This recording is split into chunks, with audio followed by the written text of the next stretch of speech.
Hello, I guess you've heard of Gobekli Tepe and the other Tastepeller sites nearby. These super old ruins in Turkey are famous in their own right. The T-pillars are awesome, the carvings mysterious, the sculptures are kinky, and the 12,000 years old age is just mind-blowing. What is probably less known is that after the discovery of Gobekli Tepe in 1994, history was effectively rewritten, and since then it has been fun to watch some academic authorities flip on their back, trying not to admit their theories are obsolete. Today, to appreciate how civilization suddenly became older, we will focus the one eye on how Gobekli Tepe made ancient history truly ancient.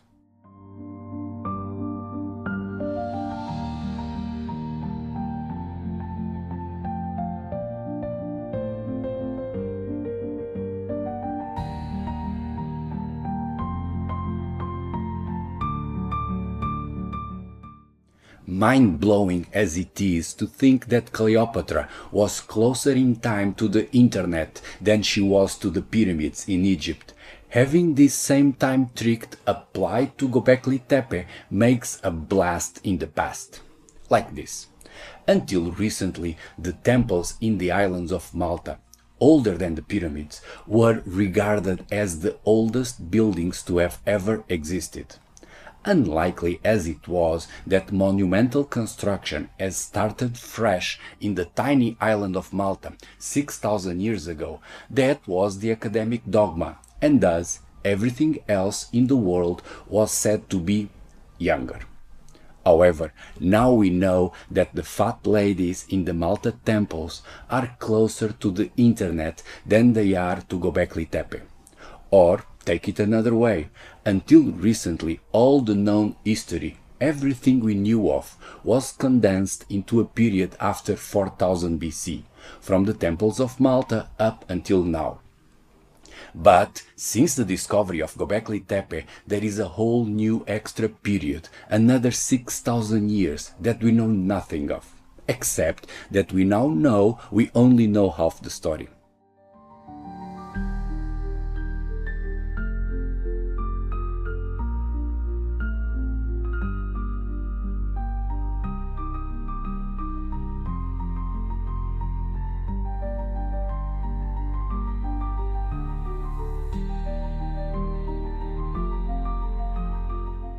The period from Gobekli Tepe onwards, from 10,000 BC to 6,000 BC, is called the pre-pottery Neolithic.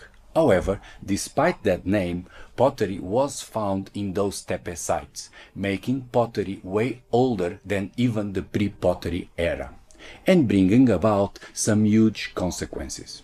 See, conventional archaeology was built around the comparison of pottery shards, so that if a particular design of pottery surfaces somewhere, it is taken as proof for both dating and travel of ancient cultures.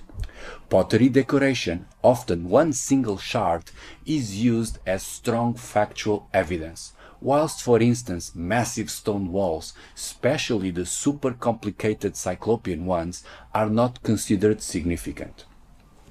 This was despite the fact that, unlike big walls, pottery is super easy to make, with any lonely guy being able to invent a new design, which is then very likely to be similar to another pottery design, once popular somewhere else. Dating via pottery shards was never reliable, but now, having found pottery in the pre-pottery era, further exposes how a huge chunk of the historical paperwork is no longer valid. History not only doubled, the half that before existed has to be rewritten.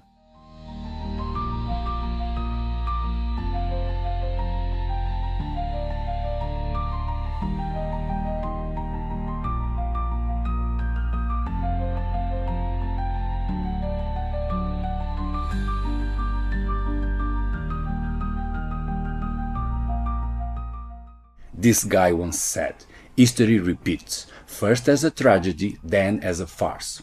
It could be. However, we know nothing about the tragedies of the first 6,000 years from Gobekli Tepe onwards, as to compare them with the more farcical recent millennia. Nevertheless, that sentence rings true if applied to the reason why we had history cut in half. It's like this. There is a strict interpretation of the Bible that claims our planet Earth is about 6,000 years old. That view was very popular and influential some 200 years ago. Thus, to avoid persecution, the first archaeologists were pushed to compress their findings within that strict biblical time frame. Rejuvenating findings, either by claiming things were just younger or inventing a creationist bloom around 6,000 years ago, implying people before that date were just savages, troglodytes, out of grace with God. That fanatic zeal back then was a tragedy, but since then it has become a farce, because academics now have made themselves into the farcical zealots of that dogma, by enforcing dating DiCaprio style. Meaning, despite no longer caring about the Bible, academics keep on repeating the same biblical time frame by pursuing dates for ruins and events within the youngest age possible, coldly dismissing anything that might seem older.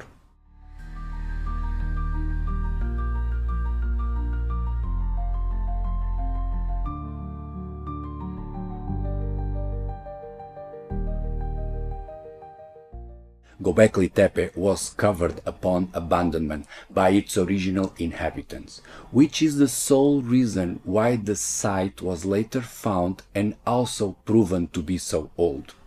We have no idea what went through the minds of those people to decide that after a few centuries living in the place, they should cover up their cities with dirt and rubble and move on to somewhere else. But we owe them and that awkward choice of rewilding the opportunity to discover the truth about history. Fast forward 9,000 years from the cover-up up until the discovery of the ruins, they are found to be mostly intact. And luckily, carbon dating has since been invented to decisively prove their actual age. If Gobekli Tepe had not been covered up and kept being inhabited afterwards, all the different periods would have been jumbled up, and there would be nothing left to properly date that site. Furthermore, if the site discovery was made earlier, before the invention of carbon dating, the site would have been attributed to some pottery era, since it has pottery, and the real age would thus be lost. So, covering up Gobekli Tepe until 1994 was thus a bizarre event that is saving history from a bunch of established dogmas.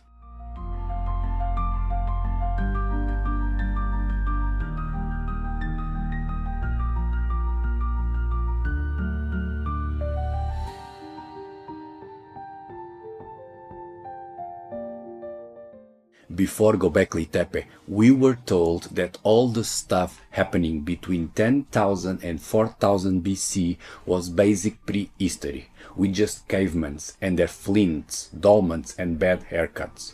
In fact, by definition, history only begins after the invention of writing, whilst the time pre-writing is called prehistory and seen as a period pre-civilization.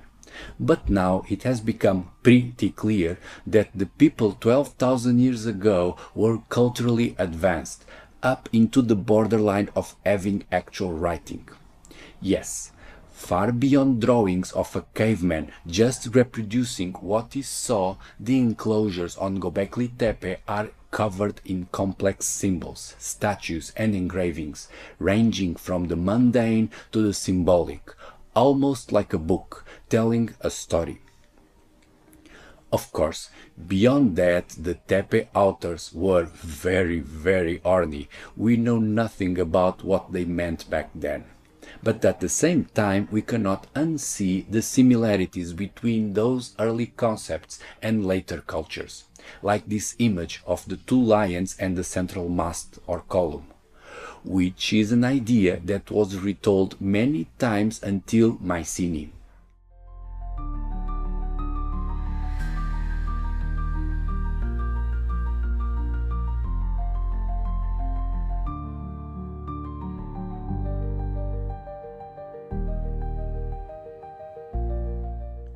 The famous steep pillars, standing 5 meters tall, are the most impressive pieces of stonework in the enclosures, with the bigger mystery, for me, being more than how they were carved and transported, but how the hell the builders knew those things would stand.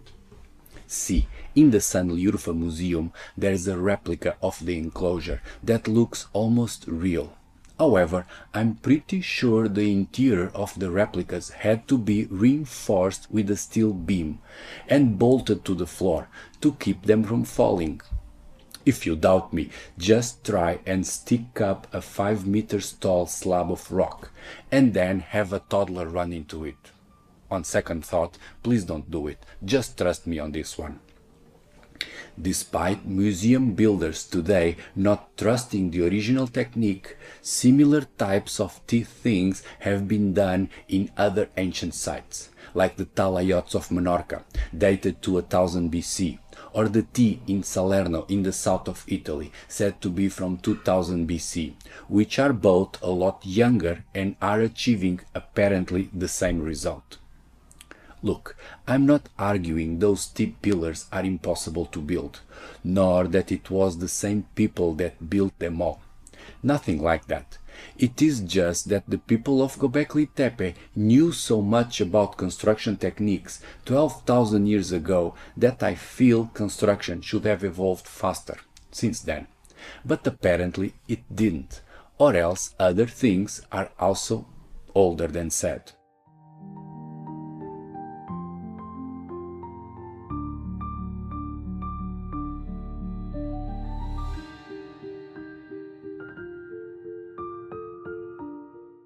From a Cyclopean perspective, for showing how incredible polygonal masonry is, the most puzzling discovery inside Gobekli Tepe is one that is literally covering the whole place.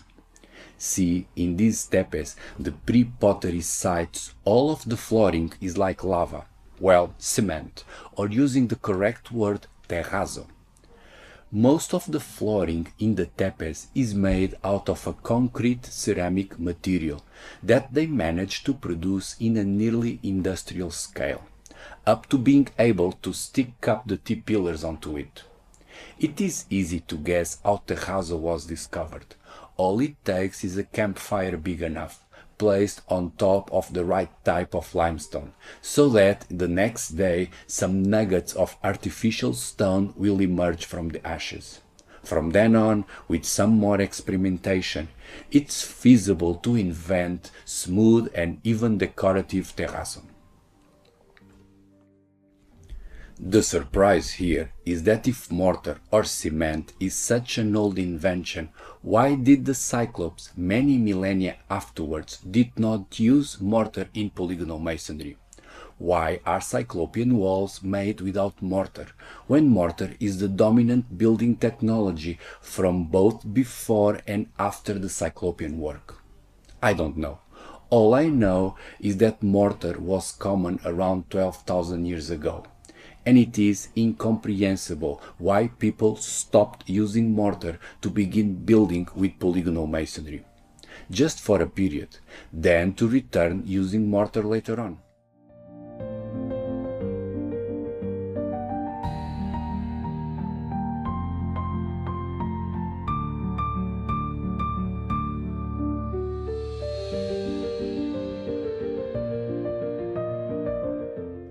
Everything was easier when civilization was believed to have existed only from 4000 BC onwards. But then Gobekli Tepe doubled that timeline, and a new question arose, like what has happened since then? The simpler explanation was if a flood had happened and the Tepes were like the village of Noah or the long-lost Atlantis.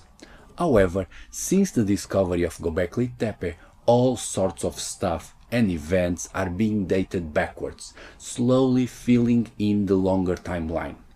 Although 6,000 years is quite a long period and there are still a lot of blanks to be filled.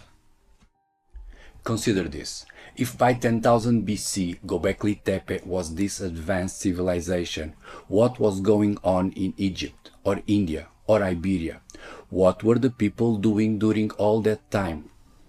Were they just savages, or could it be that many of those sites, dated via just bits and pieces of pottery, are also older?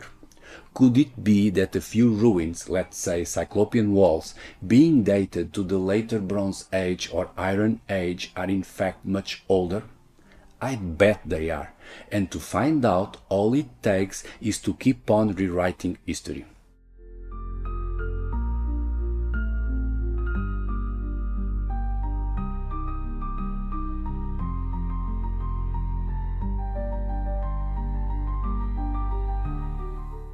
Until 1994 there was no Gobekli Tepe. By then we had internet, but still had no idea civilization was twice as old as commonly believed. Just the following year, Graham Hancock published Fingerprints of the Gods, to begin his long life fight for a more open-minded approach into our deep past. The ideas of Graham Hancock have never, or yet, been validated. But right at the time he was first publishing his crazy ideas, Gobekli Tepe was cutting in half the gap between the established dogmas and his theories. So I'd say there is no reason to discard Graham as a complete loony just yet. And since we do have the internet, we also don't need a professional permission to keep an open mind about our past. Who's to say we are not on the eve of finding an even older lost civilization?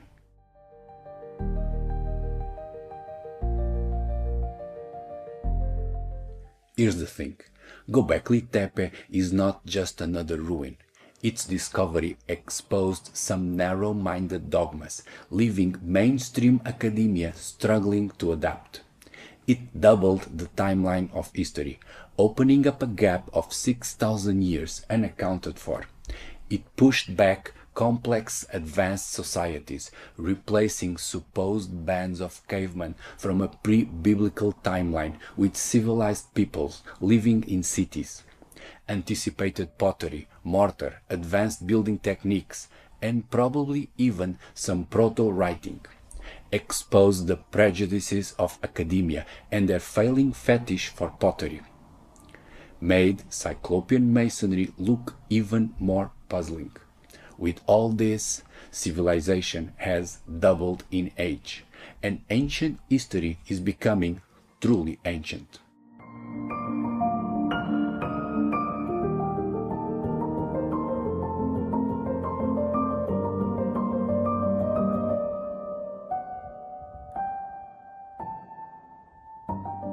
That's it for today. Hope you liked it. See you soon.